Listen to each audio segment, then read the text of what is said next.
When I was in college, I had a boyfriend for a couple years, and when we first met, it was like, oh, he's my first true love. And I had this plan that I was going to go to college and meet my soon-to-be husband, and then as soon as we got out of college, we were going to get married, and everything was going to be perfect. And by the time I was 30, I had my first baby and had my job, and everything was going to be great. And so when I met him, I was like, this is it. This is the guy, right? From the American dream.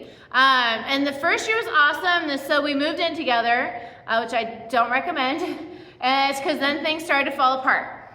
And we started fighting a lot, and he was not very encouraging, and then I started catching him lying to me and being really suspicious. One time we got into a fight, not a physical fight, but like a verbal fight, and I was standing in front of a door, and he was a big guy. He tried out for Ohio State's football team. Like, he was a good-sized guy.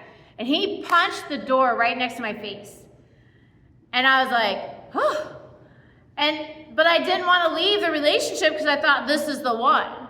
And I just slowly over time kind of turned myself inside out to make it work and to stick in it. And then, so we broke up and we got back together. And then he stayed at college while we were over Christmas break because he had a job. And I came back to celebrate New Year's with him, and he was real suspicious, like acting real weird. He says he's going to a movie with a friend, and turned out that friend was a girl. So basically he was sort of cheating on me. And so then we broke up for good. And but we still had to live together because we were in a lease. We were living with two of my best friends. So for 6 months we had to live together. He started dating that girl and bringing her over, spending the night. It was awful. It was terrible. But I remember about 2 weeks after we broke up, I was like, oh, I'm myself again. I had turned myself and twisted myself inside out to be what he needed to be. And it was not a healthy relationship towards the end. And I just wasn't willing to let go until I found out he was cheating on me. And at that point, I needed to declare my independence from this hazardous relationship, from this unhealthy relationship. And it was a great decision. We should not have been together. Like, after I got away from it, I realized that we were not a good mix. It was just not a healthy relationship. But sometimes it's really hard. When you get into a situation that starts off good, maybe it's a job or a relationship or whatever, and then over time it starts to erode to the point where it's not healthy. And it's hard to get away from that because it kind of becomes just the way it is, and you don't really realize that you need to declare your independence from that. And I definitely needed to get away from him. He would not have been a good husband for me over the long haul. But it's hard. And we all have, whether it's a bad relationship or a thought process, a dietary habit, a way we work, sometimes we start off in something that starts off good, but then over time, it becomes not good for us. It becomes hazardous for our health. It is not the way we should be living. It is a bad way of living, but we just get to the point where we're like, well, this is just the way it is. This is just the way it has to be. This is the way my family is. This is the way I am. This is just the way we eat. This is just the way we handle conflict. This is just the American way. And we kind of make excuses for living in a situation or a pattern that's not good for us. And it takes a lot of courage to say, I'm done. I'm done living this way. I need to break away from this person. I need to get a different job. I need to stop this thought process. I need to stop reacting in this way to these situations. I need to stop thinking in this thought pattern because it's not good for me. And we need to declare our independence from that unhealthy thing.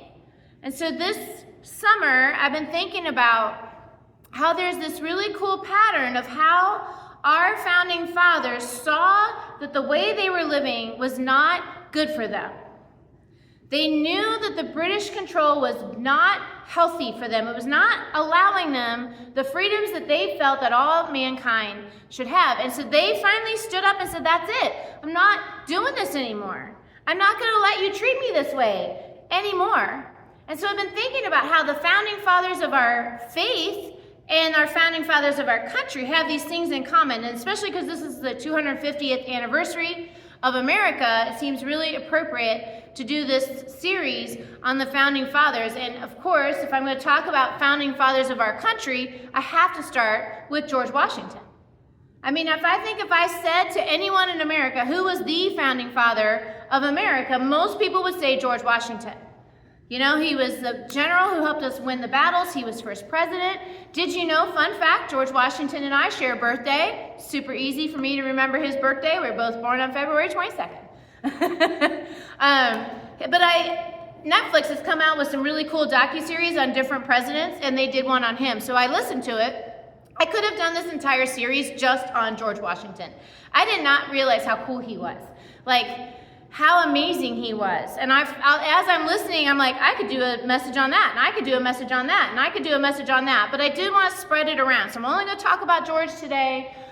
Some other fun facts about George. When he took presidency, he only had one tooth of his own left in his mouth. So they gave him dentures. They were not made out of wood. That's a big fat lie. So was the cherry tree story. It's a big fat lie. He was not always honest.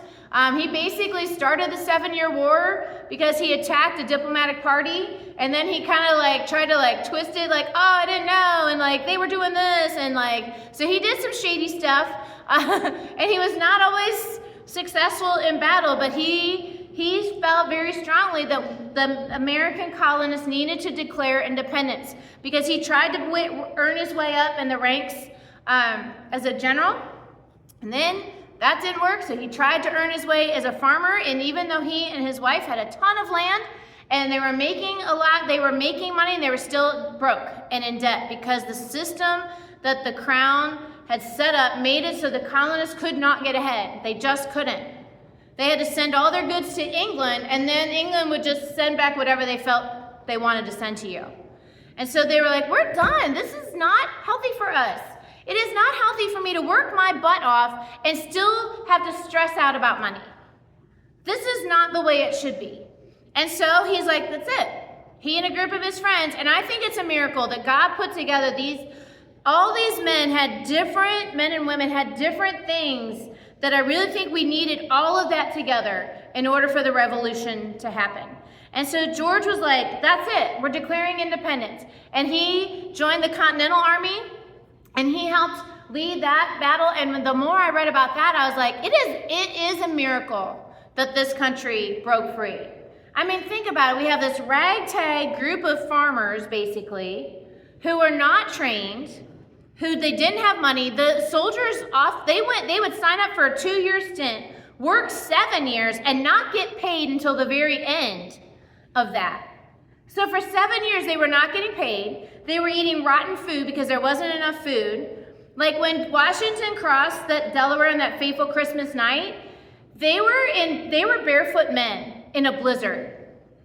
Barefoot men in a blizzard fighting for our independence. And I think part of the reason that we won, I honestly believe that God was on our side. Washington was a man of faith. He felt that God was on our side because there were lots of times his men were like, we're done. We're not going to fight. We're not going to starve to death in these like thin tents, barefoot. We don't even have enough food. We don't have money to send home to our families, and you want me to risk my life for that? And then Washington would get up and give this impassioned speech, and he would get them to like, we're fighting for ourselves. Like the crown is fighting, like those guys who are here, they're fighting for some money. We are fighting for our freedom. And that's worth more. That is worth the fight. And so he says, oh, I need my glasses that small. He said, the blessings and protection of heaven are at all times necessary, but especially so in times of public distress and danger. The general hopes and trusts that every officer and man will endeavor to live and act because of a Christian soldier is defending the barest rights and liberties of his country.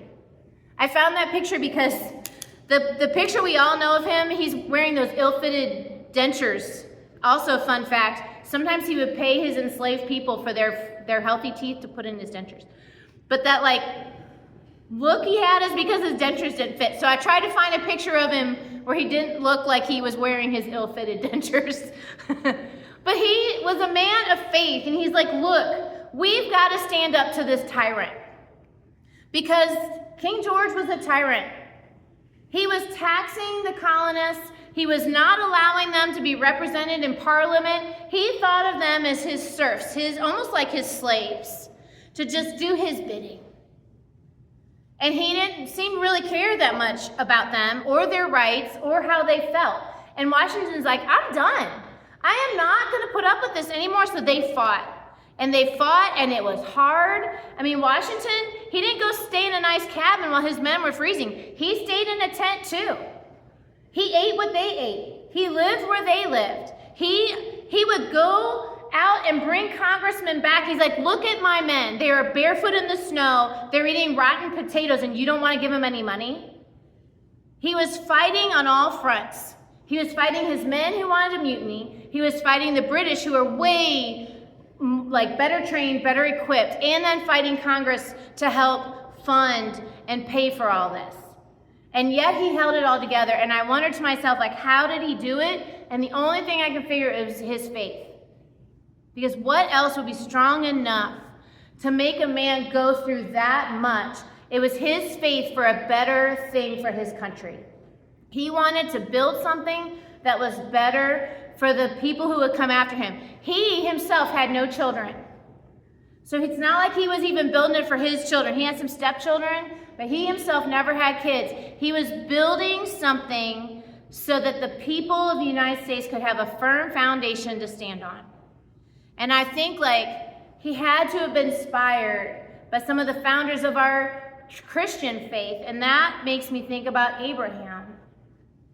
Abraham also didn't have kids.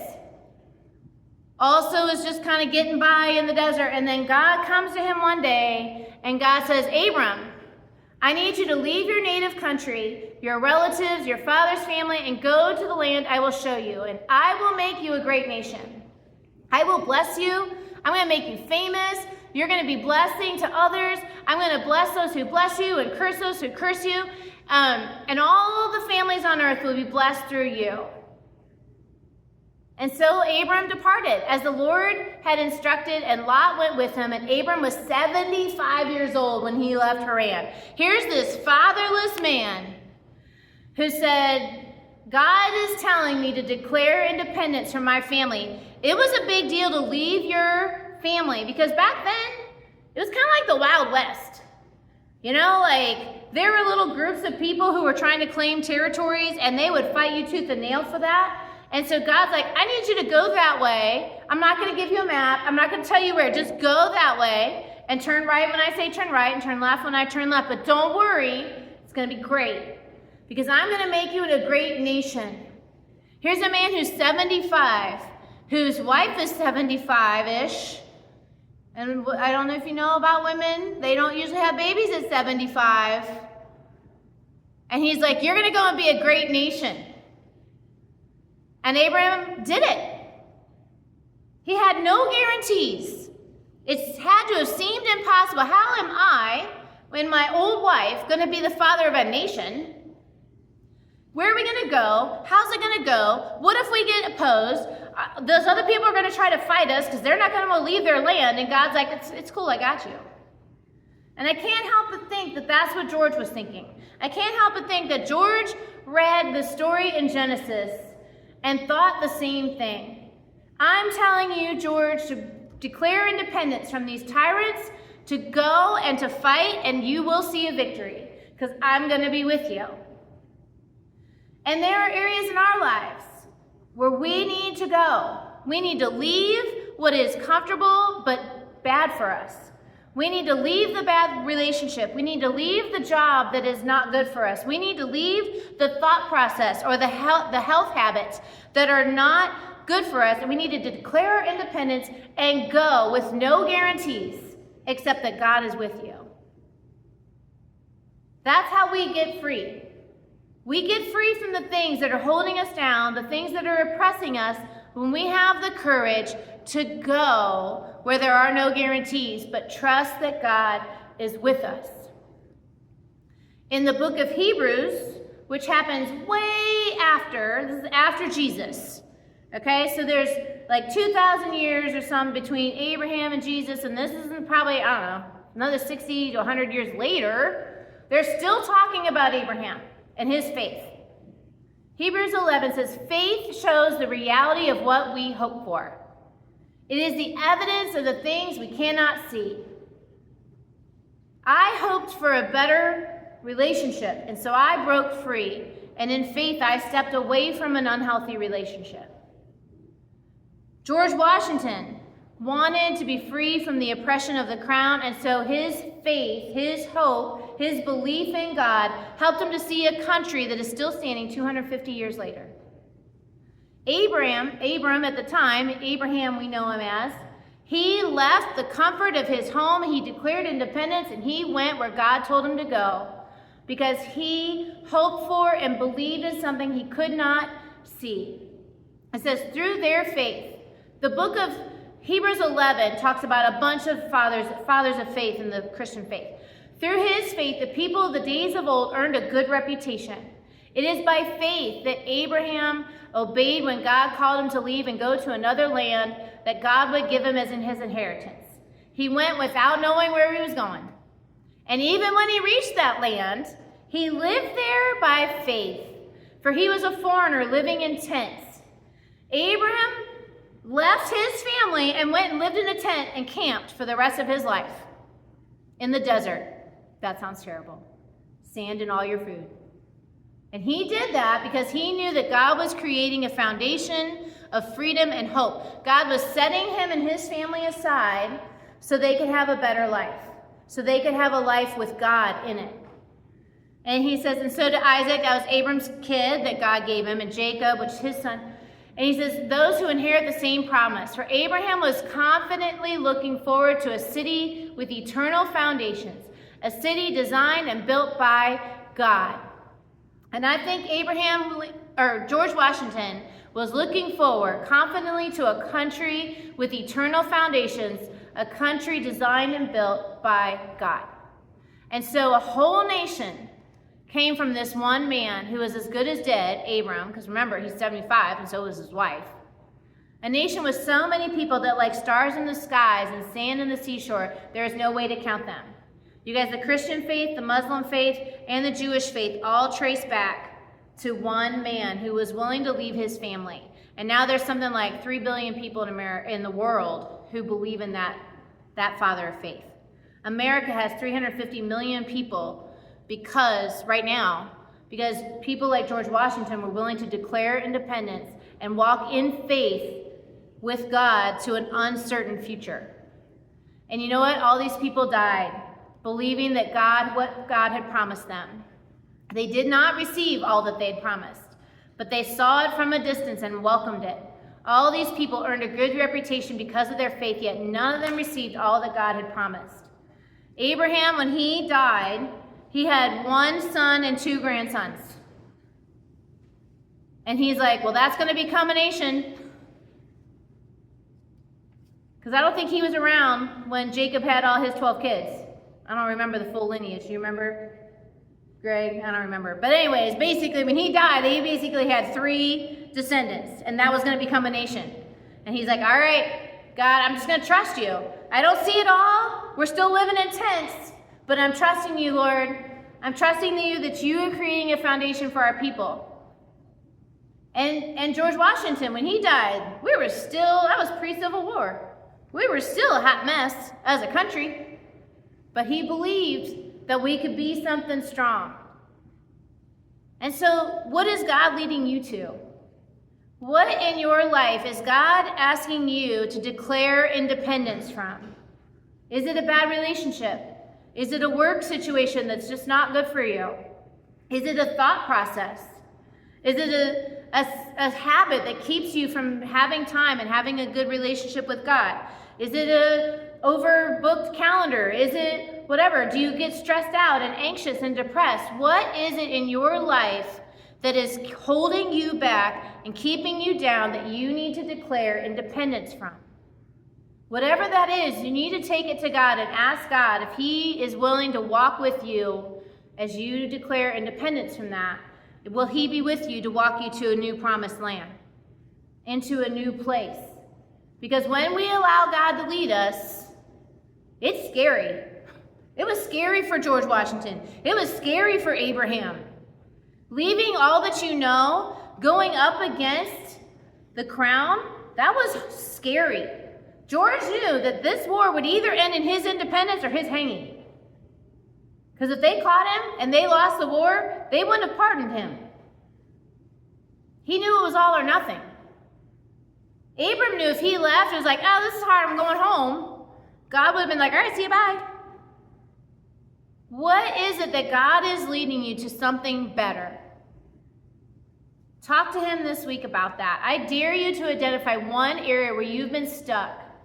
Write down that one concrete next step that God is leading you to take. Ask him, Lord, what's my next step? I don't need to see the whole map, Lord. Washington didn't see the whole map. Abraham didn't see the whole map. God gave him like one step at a time.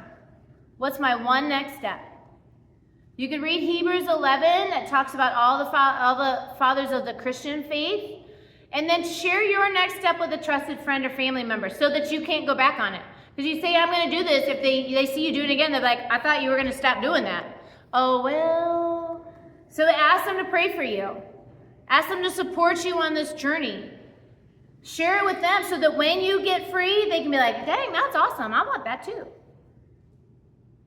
We can become independent from the things that harm us when we have the courage and the faith to trust that God is with us, to trust that God is going to be with us, because faith shows the reality of what we hope for. Faith is the evidence of what we don't yet see, but we are willing to put our faith and our trust in God for. And all of that children said, Amen.